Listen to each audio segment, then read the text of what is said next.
Assalamualaikum warahmatullahi wabarakatuh. Saudara-saudariku sekalian, untuk kesempatan ini izinkanlah saya menyampaikan tentang ilmu sifat roh. Pertama-tama dulu, marilah kita panjatkan puja dan puji syukur kita terhadap Allah Subhanahu wa Ta'ala. Selawat dan salam kepada junjungan kita Nabi Muhammad Rasulullah Sallallahu Alaihi Wasallam beserta keluarganya dan kerabat-kerabatnya. Teman-temanku sekalian, dalam rangka untuk mendukung channelku ini, tolong bantu tekan tombol subscribe-nya dan like-nya agar channel kita ini bisa berkembang. Baiklah, saya akan coba memaparkan tentang roh, karena roh ini sebenarnya adalah urusan ilahi, urusan Allah Subhanahu wa Ta'ala.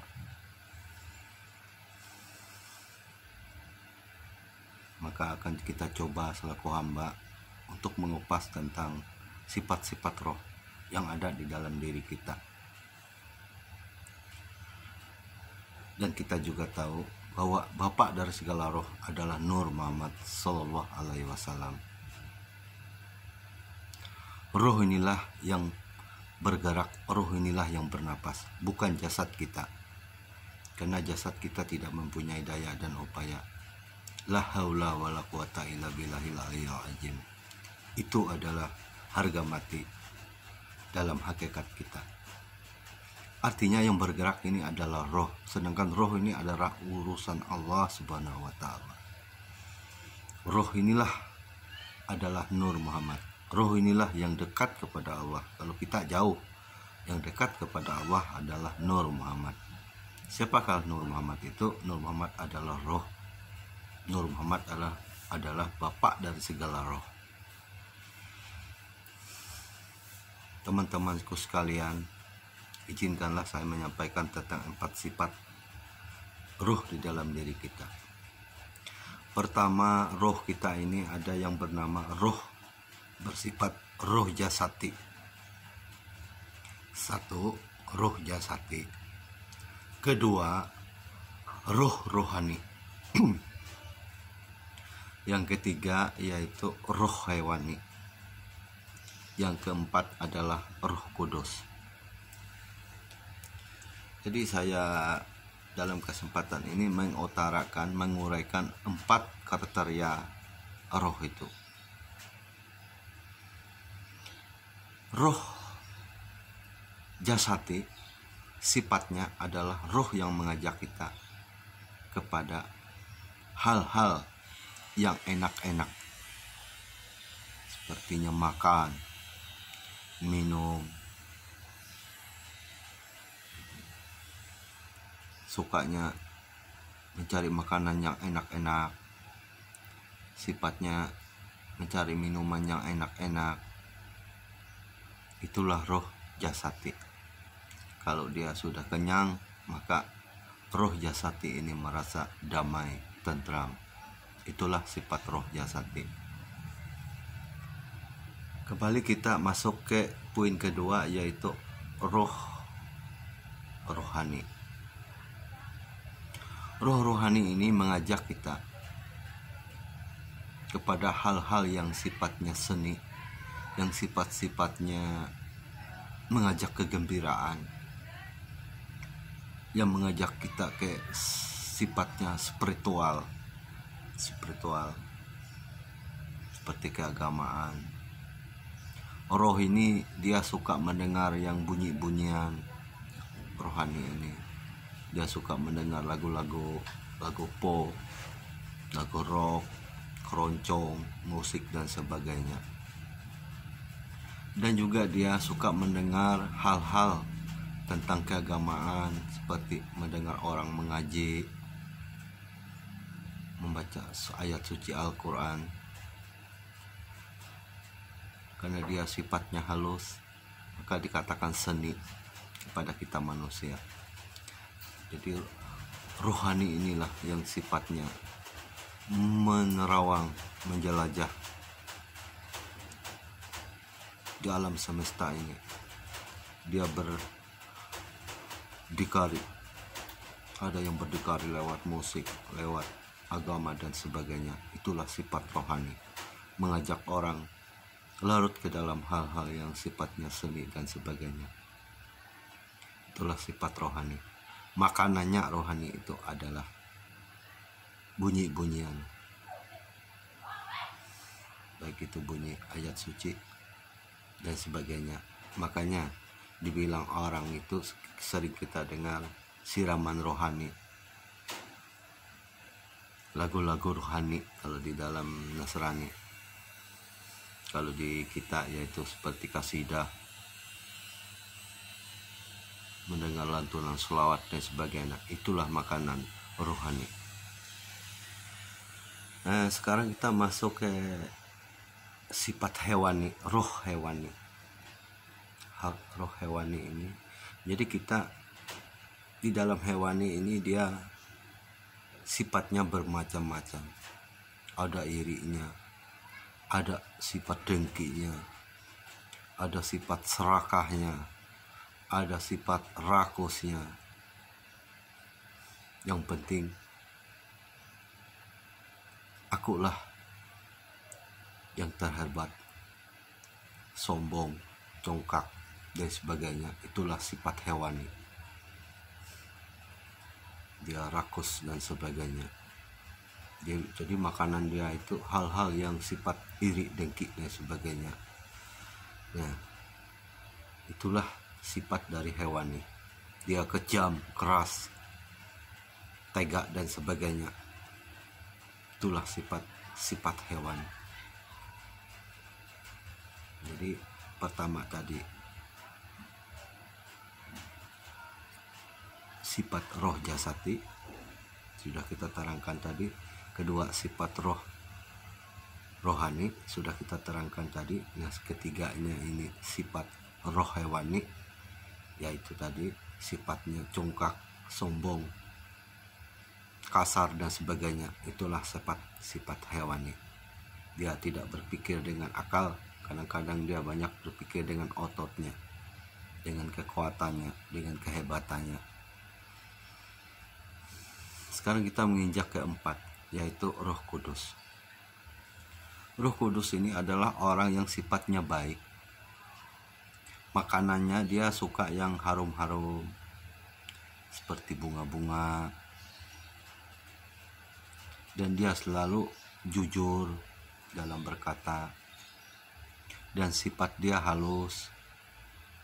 Dan dia selalu dekat dengan Allah. Inilah sifat dari Roh Kudus. Jadi Roh Kudus inilah yang dekat dengan malaikat, utusan dari Allah. Nah, jadi kita jangan heran, di dalam diri kita ini ada sifat roh, itulah yang perang di dalam jasad kita ini, yaitu namanya perang nafsu. Jadi kita harus tahu dari keempat sifat karakter roh tadi, apabila dia mengajak kita ke sifat-sifat yang tidak baik, mengajak kita ke sifat-sifat yang kasar, sombong, congkak, suka berkelahi dan sebagainya, itulah sifat hewani. Kita ingat, kita harus berpegang kepada roh yang nomor 4, yaitu Roh Kudus. Jangan sampai kita, bagaimana cara kita melawan dari sifat-sifat roh ini. Seperti sifat roh jasati, Nabi kita sudah bersabda juga, makanlah sebelum kamu lapar. Makan dalam arti jangan terlalu rakus, makanlah. Berhentilah kalau kita sudah merasa kenyang. Itu kita melatih jasad kita tadi, roh jasati tadi kita latih. Karena sifat roh jasati tadi dia pingin makan aja. Nah itu kita jaga supaya kita beradab, karena karena manusia ini adalah makhluk yang paling mulia. Terus kayak rohani tadi, maka kita diajak oleh Nabi untuk berpegang kepada Al-Quran dan sunnahnya. Itu yang kita jalani supaya rohani kita ini mengajak hal-hal yang baik, tidak mengajak hal-hal yang tidak baik. Nah kalau yang poin ketiga yaitu roh hewani, nah ini yang kita jaga, karena roh hewani ini selalu mengajak kita hal-hal yang tidak baik. Ibaratnya di dalam perjalanan kita menemukan di hutan ini misalnya, kita menemukan buah ini buah orang, tanaman orang, akhirnya kita perang. Roh jasati mengajak, ayo ambil makan, meskipun sedikit merasanya.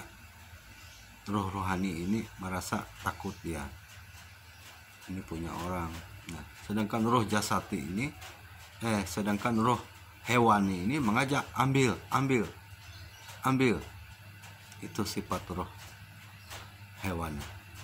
Makanya kadang kita terjebak langsung mengambil barang orang. Sedangkan roh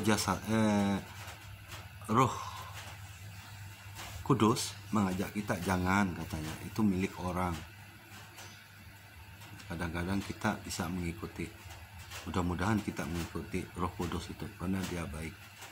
Lalu kita nafsu kita pegang kepada roh kudus itu, karena roh kudus ini selalu menegur kita. Bila roh hewani mengajak, maka roh kudus mengingatkan jangan katanya, itu punya orang.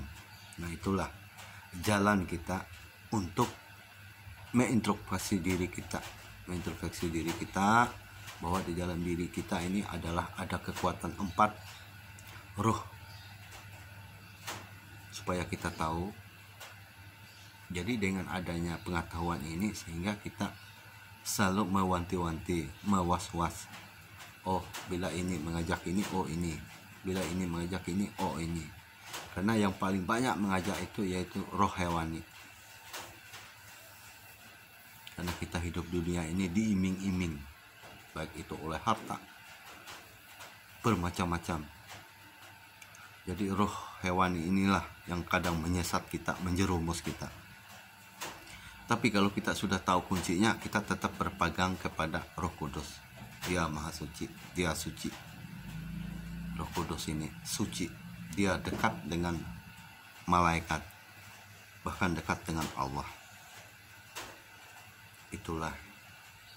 Tapi bila kita sudah duduk di ma'rifat, hancur keempat tempat roh ini, kita berpegang kepada roh tunggal, yaitu Nur Muhammad, Rasul Nur Muhammad Sallallahu Alaihi Wasallam. Itu tentang roh. Semoga apa yang saya sampaikan ini bisa menambah wawasan kita, mana yang baik diambil, mana yang tidak baik diambil. Mana yang baik diambil, mana yang tidak baik dibuang jauh-jauh. Karena hanya Allah lah tempat kita menyandarkan semua apa yang menjadi perjalanan hidup kita dalam rangka menuju ma'rifatullah.